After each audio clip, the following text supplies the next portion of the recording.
tu espíritu. Evangelio de nuestro Señor Jesucristo según San Juan. Gloria a ti, Señor. El primer día de la semana, de madrugada, cuando todavía estaba oscuro, María Magdalena fue al sepulcro y vio que la piedra había sido sacada. Corrió al encuentro de Simón Pedro y del otro discípulo al que Jesús amaba y les dijo: «Se han llevado del sepulcro al Señor y no sabemos dónde lo han puesto». Pedro y el otro discípulo salieron y fueron al sepulcro. María se había quedado afuera llorando junto al sepulcro. Mientras lloraba, se asomó al sepulcro y vio a dos ángeles vestidos de blanco, sentados uno a la cabecera y otro a los pies del lugar donde había sido puesto el cuerpo de Jesús. Ellos le dijeron: «Mujer, ¿por qué lloras?». María respondió: «Porque se han llevado a mi Señor, y no sé dónde lo han puesto». Al decir esto, se dio vuelta y vio a Jesús, que estaba allí, pero no lo reconoció.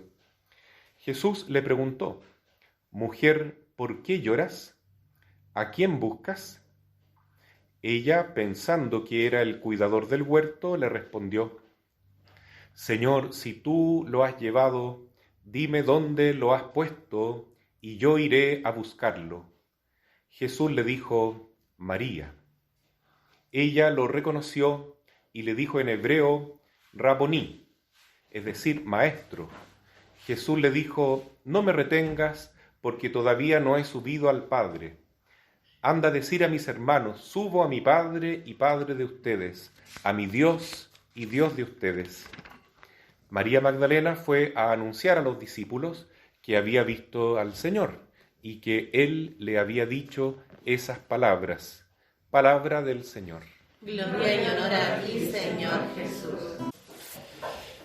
Queridos hermanos, hoy celebramos esta fiesta de Santa María Magdalena, a la cual el Papa Francisco ha elevado justamente de rango litúrgico. Ya no es solamente una memoria obligatoria, sino una fiesta.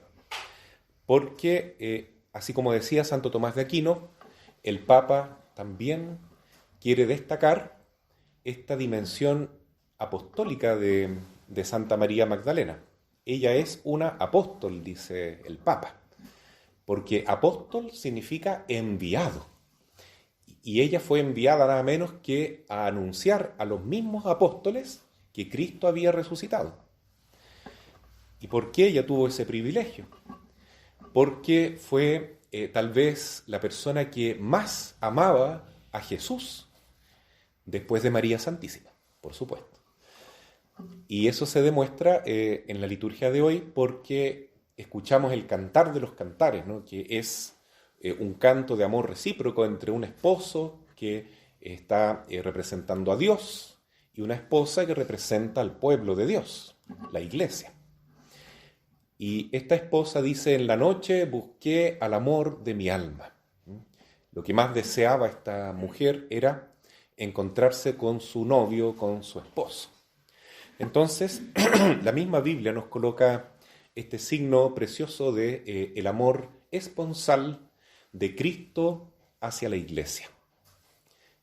Es el Señor, ¿no? El buen pastor, el Rey.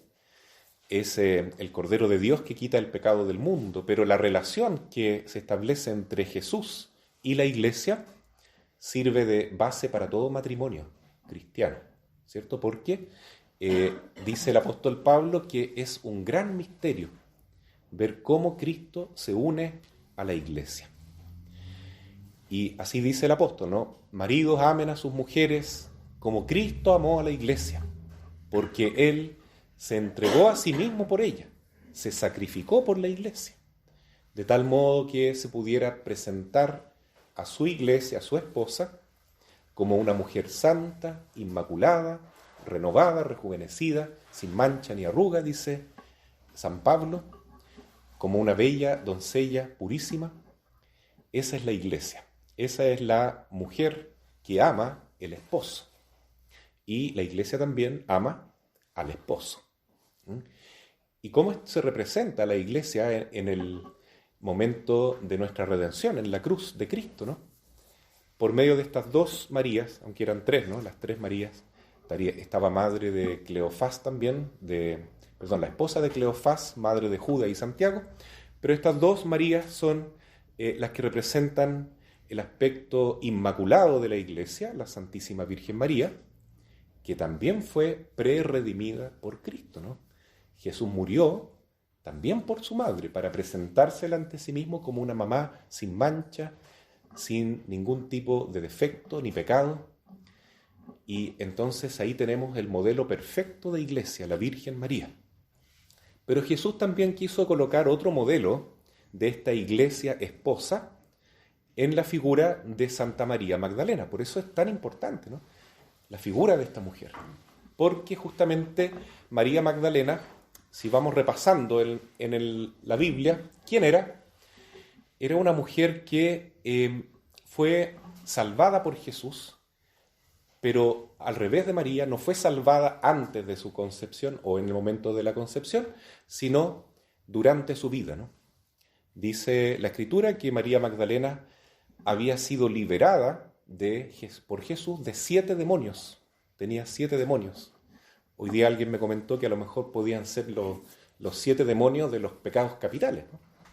Tal vez esa pobre mujer, María Magdalena, en una etapa de su vida, estaba tan sometida por la acción del mal que sufrió todos los pecados capitales. Y por supuesto que no lo pasó bien. En ese tiempo estaba presa por la acción del mal.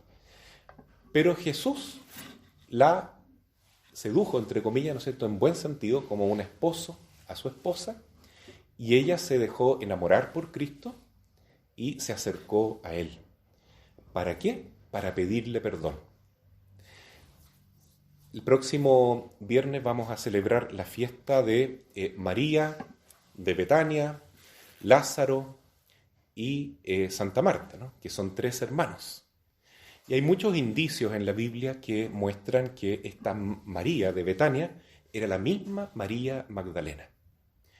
Yo los invito a leer el Evangelio de Juan en el capítulo 11. No se olviden, capítulo 11, versículo 1 y 2. ¿Y qué dice el apóstol Juan? Que cuando Lázaro estaba enfermo, dice que Jesús se acercó a la aldea de Betania y tenía 2 hermanas, María y Marta. Y esta María, dice el apóstol en el versículo 2 del capítulo 11, era la misma que ungió los pies del Señor y los secó con sus cabellos. Y luego dice enseguida, y esta María que ungió los pies del Señor con un perfume precioso y también los secó con sus cabellos, era hermana de Lázaro y hermana de Marta. Entonces, ¿qué otra mujer, díganme ustedes, en el Nuevo Testamento le secó los pies al Señor con sus lágrimas y con perfume? María Magdalena. Entonces, ahí está claro que María de Betania era la misma María Magdalena. Fíjense que impresionante el proceso que siguió María Magdalena, de ser una mujer sometida por 7 demonios, que se arrepintió con la predicación de Jesús, que se acercó a Él con toda confianza, a pedirle perdón, que por primera vez se puso a sus pies, lloró abundantes lágrimas de arrepentimiento, lo secó con sus cabellos, le pidió perdón al Señor porque lo reconoció como Dios. Y Jesús le dijo, hija, tus pecados están perdonados. Y agregó, porque al que mucho ama, mucho se le perdona. Y ahí está la principal característica de María Magdalena. Es una mujer que ama profundamente al Señor. Lo ama con un amor, digamos así, sobrenatural, porque ella experimentó la gracia de la salvación, la gracia del perdón, la gracia de haber sido sacada del fango del pecado y de haber sido liberada de esta atadura a estos 7 demonios. Entonces, ¿cómo no lo iba a amar al Señor? Lo amaba, pero intensamente. Y cada vez que podía, ella se ponía a los pies de Jesús, como veíamos en el domingo anterior, cuando Jesús dice, María escogió la mejor parte. Siempre ella se ponía a los pies del Señor, o cuando podía también le limpiaba o le ungía los pies con perfume, como lo hizo antes de la muerte de Jesús, antes de la Semana Santa. Y entonces esta María Magdalena, que se llenó de fe, de esperanza y de amor, se transforma en la mujer más santa, yo diría, en la mujer más querida por Jesús, después de la Virgen María, por supuesto, en la discípula amada. Así como había un discípulo amado al pie de la cruz, Juan, había esta discípula amada, representante de la iglesia, que es una iglesia redimida. Porque es tan delicado el Señor, tan buena gente con nosotros que somos pecadores, que nos dice, miren, ustedes tienen un modelo. El modelo de la iglesia es, en primer lugar, María Santísima, la Virgen Madre, porque ella es la Inmaculada. La iglesia tiene que llegar a ser algún día santa y perfecta como la Virgen. Y van a entrar al cielo todos aquellos que ya estén en su alma santos e inmaculados. O sea, todos nosotros tendremos la dicha un día de que los ángeles nos digan, lleno eres de gracia, llena eres de gracia. Entonces miramos a la Virgen y tenemos el principal modelo de la iglesia. Pero también Jesús quiere que miremos hoy a María Magdalena, que es la apóstol de los apóstoles, y digamos, ahí está nuestro modelo también, porque si esta mujer, que fue tan pecadora en una etapa de su vida, ¿no?, que estuvo atormentada y oprimida por tantos demonios, fue liberada, fue redimida y fue una gran santa, ¿por qué yo no voy a poder también convertirme? ¿Por qué yo no voy a poder también amar al Señor como ella lo hizo? Entonces María Magdalena nos da un gran empujón en este sentido, para buscar la santidad, para buscar amar a Jesús con más fuerza. Y también María Magdalena se lo dio a los apóstoles, ¿no? Cuando va y les dice, el Señor ha resucitado, el Señor me dijo que vayan, que tengan confianza. Ella le anunció entonces la resurrección de Jesús a los apóstoles, y nos invita a todos nosotros hoy día también a ser apóstoles como ella, ¿no? Primera forma del apostolado, decía el padre Sergio, con tanta sabiduría, primeramente buscar la propia conversión, ¿no es cierto? La conversión, la transformación de nuestro corazón por la oración y la penitencia. Oración y penitencia es lo primero. Segundo, dar buen ejemplo. Ella siempre dio buen ejemplo. María Magdalena se ponía a los pies del Señor, escuchaba su palabra, hizo todos los gestos posibles para amar, gestos muy concretos, ¿no? Testimonio de vida. Y tercero, una forma concreta de apostolado. Es importante también, ¿no? Se dice que María Magdalena, después de la resurrección del Señor, formó un grupo de mujeres también redimidas del pecado, que fueron a rezar en el desierto. Eso no sabemos si es verdad o no, es una tradición antigua, pero si es cierto, bueno, qué bonito, ¿no?, que María Magdalena haya dedicado toda su vida para decir, en la noche busqué al amor de mi alma. Todo lo que ella quería era estar con Jesús. Y el dolor que ella podía sentir era cuando Jesús no estaba. Como cuando le dice a los ángeles, se han llevado el cuerpo del Señor, no sabemos dónde lo han puesto. Si nos sacan a Jesús de nuestra vida, entonces nos morimos de pena. Se nos acaba la vida, como a María Magdalena. Ojalá fuera así siempre y que ella nos ayude e interceda por nosotros para que nos enamoremos más de Jesús y nos dejemos de pensar en que la mejor manera de servir a Jesús es con puestos concretos, con títulos, con puestos en la jerarquía, como algunos quieren, porque en el fondo ella fue la mujer más grandiosa de todas, ¿no es cierto?, después de la Virgen, pero su grandiosidad consistía en el amor, en el servicio, en la humildad, en amar a Cristo sobre todas las cosas. Así sea. Amén.